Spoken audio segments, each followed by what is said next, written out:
Donne-moi juste une seconde, faut absolument que je te montre un truc. On est en 1966, Angleterre. 4 mois avant le coup d'envoi de la Coupe du Monde, quelqu'un vole le trophée Jules Rimet, le trophée le plus précieux du football mondial. Disparu, envolé, dans un pays qui organise le tournoi. La police britannique retourne le pays dans tous les sens. Rien.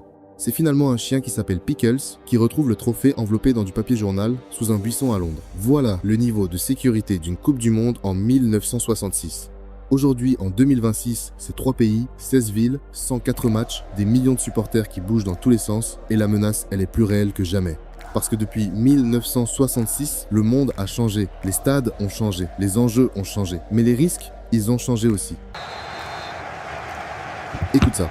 Le 11 juin 2026, l'Estadio Azteca de Mexico accueille le coup d'envoi de la plus grande Coupe du Monde de l'histoire. 48 équipes, 3 pays, 104 matchs. Des millions de supporters qui bougent, qui voyagent, qui se déplacent d'une ville à l'autre sur 4000 km. Et quelque part, dans tout ce chaos organisé, il y a des gens dont tu n'entendras jamais parler. Des gens dont le seul boulot, c'est de faire en sorte que rien ne se passe. Parce que là où il y a 80 000 personnes dans un stade, là où il y a des chefs d'État, des caméras du monde entier et des milliards en jeu, il y a forcément quelqu'un qui prépare autre chose. Et ça, c'est pas une théorie. C'est l'histoire de chaque grande Coupe du Monde depuis 1950. Alors aujourd'hui, on va rentrer dans les coulisses. Ce que la FIFA ne montre pas, ce que les gouvernements ne disent pas et ce qui pourrait tout faire basculer. Parce que sécuriser une Coupe du Monde, c'est probablement le travail le plus impossible au monde. Imagine, tu es responsable de la sécurité de la Coupe du Monde 2026. C'est toi, on t'a confié ça. Premier problème, t'as pas un stade à sécuriser, t'en as 6, répartis sur 3 pays différents, avec 3 gouvernements différents, 3 systèmes de police différents, 3 langues différentes. New York, Los Angeles, Mexico, Toronto, 16 villes, 4000 km. Et chaque soir, il y a un match quelque part. Comment tu fais? La première ligne de défense, tu la vois jamais. Parce qu'elle travaille des mois avant que le premier ballon soit botté. Aux États-Unis, c'est le FBI. Au Mexique, c'est le CISEN. Au Canada, c'est le SCRS. 3 agences de renseignement qui doivent se parler, se coordonner, partager leurs informations en temps réel. Et c'est exactement là que ça devient compliqué. Parce que dans l'histoire des grandes compétitions mondiales, la plupart des incidents n'ont pas eu lieu parce que la menace était invisible. Ils ont eu lieu parce que les services ne se parlaient pas. Tu te souviens de De Gaulle en 1962? Les taupes savaient, les informations existaient, mais personne n'avait fait la synthèse.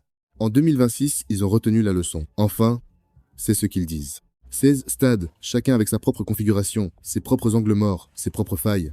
Le MetLife Stadium à New York peut accueillir 82 000 personnes. C'est là que se joue la finale. 82 000 personnes dans un seul endroit. Le soir, le plus regardé de la planète. Des milliards de téléspectateurs, des chefs d'État dans les tribunes.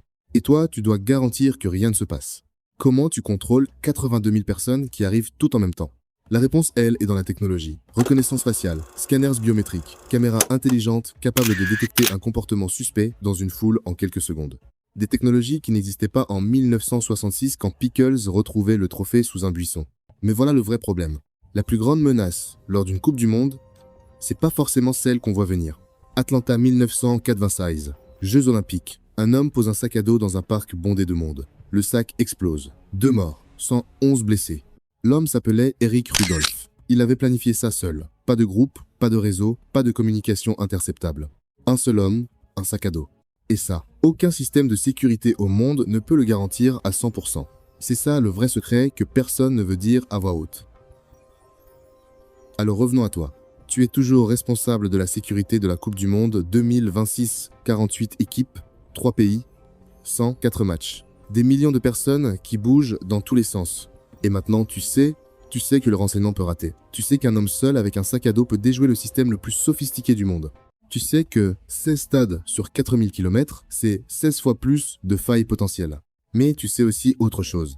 Depuis 1950, chaque Coupe du Monde a eu ses menaces, ses complots, ces moments où tout aurait pu basculer. Et pourtant, le ballon a toujours été botté, les buts ont toujours été célébrés, les supporters ont toujours chanté. Parce que derrière chaque Coupe du Monde, il y a des milliers de personnes invisibles dont le seul boulot, c'est de faire en sorte que tu ne penses jamais à eux. Et si tu regardes un match en 2026 sans te demander une seule seconde comment tout ça est sécurisé, c'est que leur travail est réussi.